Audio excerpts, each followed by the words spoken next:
নজর রাখবো নদিয়ার দিকে। সেখানে ই কমার্স সংস্থাকে হরিণঘাটায় জমি বন্টনেও এবার দুর্নীতির অভিযোগ। ক্যাগ রিপোর্টে বিগত সরকারের দুর্নীতির কথা উল্লেখ করা হয়েছে। হরিণঘাটা ডেয়ারি ফার্মে জমি বরাদ্দ নিয়ে বিতর্ক। আরো বিস্তারিত জেনে নেবো আমার সহকর্মী মহাদেব কুণ্ডু রয়েছেন আমাদের সঙ্গে সরাসরি এই মুহূর্তে। মহাদেব, ক্যাগের রিপোর্টে বিগত সরকারের জমানায় কোন দুর্নীতির কথা উল্লেখ করা হয়েছে, একটু বিস্তারিত জানবো। ক্যাগের রিপোর্টের পরে কিন্তু শোরগোল পড়েছে এবং মানুষ জানতে পেরেছেন এবং রাজনৈতিক নেতৃত্ব থেকে শুরু করে সকলেই অভিযোগ করছেন যে এই ক্যাগের যারা দুর্নীতি করেছেন তাদের তদন্ত করে উপযুক্ত শাস্তির দাবি করছেন। যেটা বলা হচ্ছে যে ওখানে যে 109 একর প্রায় জমি দেওয়া হয়েছে, সরকারি জমি, যেটা হরিণঘাটা ডেয়ারির জমি, সেই জমি দেওয়ার সময় বন্টনের সময় কিন্তু কিছুটা ছিল জলা জমি এবং সে প্রায় 55 একর জলা জমি। সেই জলা জমির সঙ্গে সাধারণ জমির মূল্য ধরে নিয়ে ধরার কারণেই কিন্তু প্রায় কয়েক কোটি টাকা কিন্তু লস হয়েছে রাজ্য সরকারের। ফলে এখানে একটা আর্থিক দুর্নীতির গন্ধ পাচ্ছেন মানুষ এবং তারই বিরুদ্ধে তারা সরব হয়েছেন। তারা বলছেন যে এই ঘটনার তদন্ত করে উপযুক্ত শাস্তি, অর্থাৎ তৎকালীন সরকারে যারা এই জমি অধিগ্রহণ করে যে সংস্থাকে ওই সংস্থাকে দেওয়া হয়েছিল তাদের শাস্তির দাবি করছেন। বেশ, ধন্যবাদ মহাদেব। চাষযোগ্য জমি কম দামে দেওয়া হয়েছিল ই কমার্স সংস্থাকে। জমি বন্টনের দুর্নীতিতে আর্থিক ক্ষতি হয়েছে সরকারের, এমনটাই দাবি স্থানীয়দের। শুনুন তাদের বক্তব্য। লস তো হচ্ছে, আগেকার সরকার যে ছিল তৃণমূল, এ তো দুর্নীতির মানে চরম সীমানায় পৌঁছেছিল। সে ভাষায় বলে তো বোঝানো যাবে না, তো চরম দুর্নীতি। এর তো মানে এখনকার সরকারের সেটা অবশ্যই এটা মানে বিচার বিবেচনা করে সেই তুলে ধরা দরকার এই দুর্নীতির বিষয়।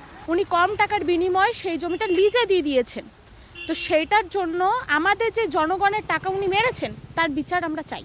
তো সেই বিচার আমাদের যাতে পাওয়া হোক তার জন্য আমরা দাবি জানাচ্ছি।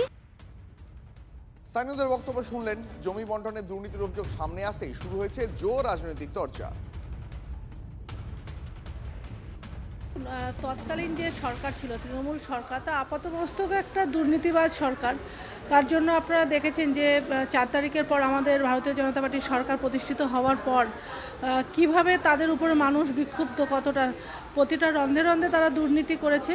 তবে ফ্লিপকার্ট সংক্রান্ত, জমি সংক্রান্ত কোনো বিষয়ে যদি দুর্নীতি থাকে, আমরা চাইব যেহেতু একটা মানবিক সরকার, মানুষের সরকার পশ্চিমবাংলায় প্রতিষ্ঠিত হয়েছে, তদন্ত হোক।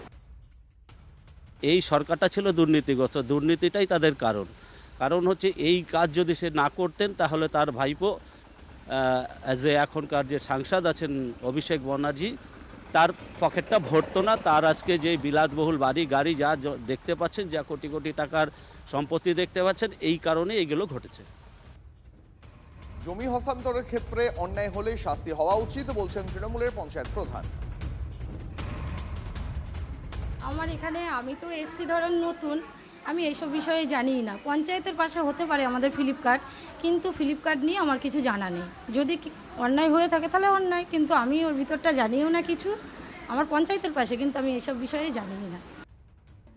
আমি কিচ্ছু জানি না, কারণ হচ্ছে আমি এখানে এসছি মানে আমি এখানে 1 বছর থাকার পরে আমাকে আবার বিডিও ম্যাডাম ট্রান্সফার করে দিয়েছিল কাষ্টডাঙ্গা 2-এ। আবার সেখান থেকে আমি এখানে এই 1 মাস হলো এসছি। আমি কিচ্ছু জানি না, এই ব্যাপারে আমার কিচ্ছু জানা নেই। আপনার জানতে হলে তাহলে বিডিও সাহেবের কাছে গিয়ে শুনতে হবে।